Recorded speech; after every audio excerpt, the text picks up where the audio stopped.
Hi hello నమస్తే అందరికీ welcome to my channel gonna stories world. Story చదివే ముందు నా ఛానల్ని తప్పకుండా సబ్స్క్రైబ్ చేసుకోండి, అలాగే లైక్ కూడా చేయండి. ఇక స్టోరీలోకి వెళ్ళిపోదాం. మై డియర్ రాక్షసి ఎపిసోడ్ 27. నువ్వు కాదు, ఇప్పుడు నేను చెప్తున్నాను విను. ఇక నుండి నీ భార్యను కాదు, మన సంవత్సరం బాండ్ ముగిసినట్టే. ఇక నుండి మీ దారి మీది, నా దారి నాది. ఇంకొకసారి నన్ను కలవాలని, భార్యని హక్కు చూపించాలని కానీ ప్రవర్తించారంటే బాగోదు చెప్తున్నా. ఇక్కడితో నీకు నాకు బంధం ముగిసింది. సంవత్సరం గడిచిపోయింది. ఇక నువ్వెవరో కూడా నాకు తెలియదు. నా చెల్లికి ట్రీట్మెంట్ చేసినందుకు సంవత్సరం భార్యగా నీకు దగ్గరగా ఉన్నాను. నువ్వెన్ని చేసినా భరించాను. ఇక నుండి నువ్వెవరో కూడా నాకు తెలియదు అని ఆర్యన్ మొహం మీద చెప్పేసి కృతి అని గట్టిగా పిలిచింది అవంతిక, ఆర్యన్ కళ్ళల్లోకే చూస్తూ. అమ్మ అవంతిక, నువ్వేం మాట్లాడుతున్నావురా తల్లి? సంవత్సరం బాండ్ ఏంటి? సంవత్సరం కోసం వాడు నిన్ను పెళ్లి చేసుకోవడం ఏంటి అని అడిగారు రాఘవేంద్ర గారు అయోమయంగా. అవునక్క, నా ట్రీట్మెంట్ కోసం బావ నిన్ను పెళ్లి చేసుకోవడం ఏంటి? అక్క, అసలు ఏం చేస్తున్నావు అక్క? నువ్వు బావని వదిలిపెట్టి వెళ్ళిపోవడం ఏంటక్క? అసలు బావ పిల్లల్ని ఎందుకు వద్దంటున్నాడు? మీ మధ్య ఏం జరిగిందక్క అని కృతి కూడా కాస్త కంగారుగా అడిగింది వాళ్ళ అక్కయ్యని. ఈ మహానుభావుడు సంవత్సరం కోసమే పెళ్లి చేసుకున్నాడు నన్ను. ఆయన సంవత్సరం కోసమని అంటున్నా కూడా నా ప్రేమతో ఆయనని మార్చుకోవచ్చు అనుకున్నాను. అలానే మార్చుకున్నాను. ఆయన మారాడు కూడా. కానీ ఆయన పిల్లల విషయంలో ఇంత కఠినంగా ఉంటాడు అని నేను అనుకోలేదు. పెళ్ళయ్యాక పిల్లలు ఖచ్చితంగా మన జీవితంలోకి వస్తారు అన్న నిజాన్ని ఎలా ఒప్పుకోలేకపోతున్నారు ఈయన? నాకు అర్థం కావట్లేదు. ఆయనకు నా పిల్లలు అక్కర లేకపోతే నాకు మాత్రం ఆయన పిల్లలు ఖచ్చితంగా కావాల్సిందే. ఆయన ఈ సంవత్సరం బాండ్ మర్చిపోయినా నేను మర్చిపోలేదు. ఒకవేళ ఆయన నన్ను గుర్తుగా భార్యగా అంగీకరించిన, పిల్లల్ని అంగీకరించి ఉంటే నేను ఆయన కాళ్ళ కింద పడి ఉండేదాన్ని. కానీ ఇప్పుడు నాకు ఆ అవసరం లేదు. నా పిల్లల్ని వద్దన్నవాడు రేపు నన్ను వద్దనకుండా ఉండడు. కాబట్టి నాకిక ఈ జీవితం వద్దు, అవసరం లేదు. ఆయన చెప్పినట్టుగానే సంవత్సరం ఆయన భార్యగా ఉన్నాను కదా, అలాగే నా చెల్లికి కూడా ఆయన ట్రీట్మెంట్ చేపించారు. నేను సంవత్సరం ఆయన భార్యగా ఉన్నందుకు అంతటితో ఆయన రుణం మా రుణం అయిపోయింది. ఇక నా దారి నాది, మీ మనవడి దారి మీది తాతయ్య గారు. ఇక నేను ఆయనతో కలిసి ఉండలేను. నా బిడ్డను చంపుకోమన్నా ఆయనతో ఎట్టి పరిస్థితుల్లో నేను కలిసి బతకలేను అని ఆర్యని చూస్తూనే ఇవన్నీ మాటలు అని కృతి, ఇక మనం ఇక్కడ ఈ ఇంట్లో ఉండాల్సిన అవసరం లేదు, అలాగే ఈ మనుషులతో కూడా మనకి అవసరం లేదు, పద అని చెల్లి చేయి పట్టుకుంది. నా నుండి దూరంగా వెళ్ళి బతుకుదామని అనుకుంటున్నావా నువ్వు? ఒంటరిగా బతకడం ఎంత కష్టమో తెలుసా నీకు అన్నాడు ఆర్యన్. నా బిడ్డని కాపాడుకోవడానికి, నా బిడ్డను బతికించుకోవడానికి 4 ఇళ్లల్లో అడుక్కు తినైనా బతుకుతాను, కానీ నీలాంటి వాడి దగ్గర అస్సలు బతకలేను, ఉండలేను నేను. సొంత బిడ్డనే చంపాలి అనుకున్న నువ్వు రేపు నన్ను, నా చెల్లిని చంపవని గ్యారెంటీ ఏంటి? నీలాంటి వాడి దగ్గర ఉండే బదులు ఏ చెట్టు కిందైనా నీడ దాచుకుంటాను. నాకు నా చెల్లికి ఇంత నీడ దొరకకుండా పోదు అని నన్ను క్షమించండి తాతయ్య గారు. ఇన్ని రోజులు నన్ను మీ సొంత మనవరాలి కన్నా ఎక్కువగా చూసుకున్నారు. దానికి చాలా చాలా కృతజ్ఞతలు. కానీ ఇక నుండి నేను మీ మనవడితో ఉండాలి అనుకోవట్లేదు. నేను మీ మనవడితోనే ఉంటే నాకు నా బిడ్డ దక్కదు. నేను నా బిడ్డ కోసం అంత ధైర్యం చేయాలి అనుకోవట్లేదు. నాకు మీ మనవడి కన్నా నా బిడ్డనే ముఖ్యం అని చెప్పేసి కృతి చేయి పట్టుకొని ఆ ఇంటి గుమ్మం దాటేసింది అవంతిక. ఆర్యన్ రాఘవేంద్ర గారు చూస్తూ ఉండగానే అవంతిక ఆ ఇంటి గుమ్మం దాటి అడుగు బయట పెట్టగానే రాఘవేంద్ర గారు మనవడి 2 చెంపలు పగలగొట్టారు.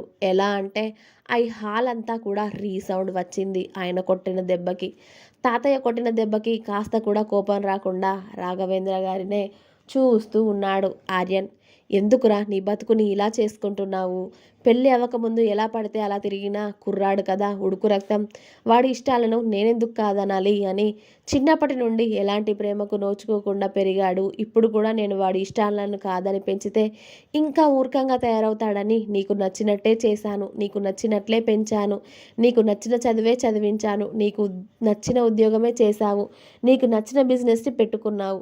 అలాంటిది ఎందుకురా ఇలా చేశావు? ఒక ప్రాణాన్ని భూమి మీదకి రాకుండా చంపేస్తాను అంటే ఏ ఆడది మాత్రం తట్టుకుంటుందిరా? పైగా తను నిన్ను కట్టుకున్న భార్య. నీ రక్తాన్ని నువ్వే చంపేస్తానంటే తను ఊరుకుంటుందా? పైగా సంవత్సరం బాండ్ ఏంటి ఆర్యన్? తనని ప్రేమించి పెళ్లి చేసుకున్నాను అని నాతో చెప్పావు కదా, అంటే అదంతా అబద్ధమేనా? ఈ తాతయ్యతో అబద్ధాలు చెప్పడం ఎప్పటి నుండి నేర్చుకున్నావురా నువ్వు? తను ఇంత సంతోషంగా ఉన్న నా కుటుంబంలోకి వారసులు వస్తున్నారు అని ఎంత పొంగిపోయాన్రా. నా సంతోషాన్ని ఒక గంట కూడా కాపాడుకోలేకపోయావు కదరా. చిన్నప్పటి నుండి నేను నిన్ను పెంచి ఇంత జాగ్రత్తగా కాపాడినందుకు నువ్వు నాకు ఇచ్చిన బహుమతి ఇదా? మీ అమ్మ నాన్నలాగే నేను కూడా నిన్ను అప్పుడే వదిలేసి ఉంటే నాకిప్పుడు ఇంత బాధ అనుభవించే పరిస్థితి వచ్చేది కాదు. నిన్ను కళ్ళల్లో పెట్టి పెంచుకున్నందుకు నాకింత మంచి బహుమతి ఇస్తావనుకోలేదురా అనుకోలేదు అని ఆయన కన్నీళ్లు కారుస్తూ ఏడుస్తూ ఉంటే తాతయ్య అని ఆయనను ఓదార్చడానికి ఒక అడుగు ముందుకు వేశాడు ఆర్యన్. ఆర్యన్ ఒక అడుగు ముందుకు వేయగానే రాఘవేంద్ర గారు 2 అడుగులు వెనక్కి వేసి, ఎవడ్రా నీకు తాతయ్య? అక్కడే ఆగు. ఇక్కడి నుండి నీకు నీ భార్య కాదు, తాతయ్య కూడా లేడు. ఎవరిని చూసి విర్రవీగుతున్నావో, ఏం చూసి విర్రవీగుతున్నావో నాకు తెలియదు కానీ ఒక ఆడదాని ఏడుపుకి కారణమయ్యావు. ఆడదాని ఉసురు తాకిన ఎవ్వడు బాగుపడినట్టు చరిత్రలో లేదు. అలాంటి కడుపుతో ఉన్న అమ్మాయిని ఏడిపించావురా. తను కడుపుతో ఉన్న అమ్మాయి, పైగా చెల్లెల్ని పట్టుకొని ఈ ఊర్లో ఎలా బతుకుతుంది అనుకున్నావు? కనీసం భార్య బయట అడుగు పెడుతుంటే ఆపాలి అన్న సోయి కూడా నీకు లేకుండా పోయింది చూడు. నిజంగా సిగ్గు అనిపిస్తుందిరా నాకు నిన్ను చూస్తుంటే.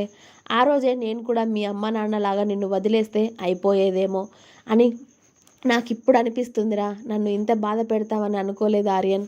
ఇంకొకసారి తాతయ్య అని పిలిచినా నా కోపానికి గురవ్వకు ఆర్యన్ నువ్వు అని రాఘవేంద్ర గారు చాలా బాధగా ఆయన రూమ్లోకి వెళ్ళి గట్టిగా తలుపులు మూసుకున్నారు. 10 నిమిషాల పాటు హాల్లో ఎక్కడైతే నిలబడ్డాడో అక్కడే నిలబడి ఉన్న ఆర్యన్ మెల్లిగా గుమ్మం దాటి బయట అడుగు పెట్టాడు.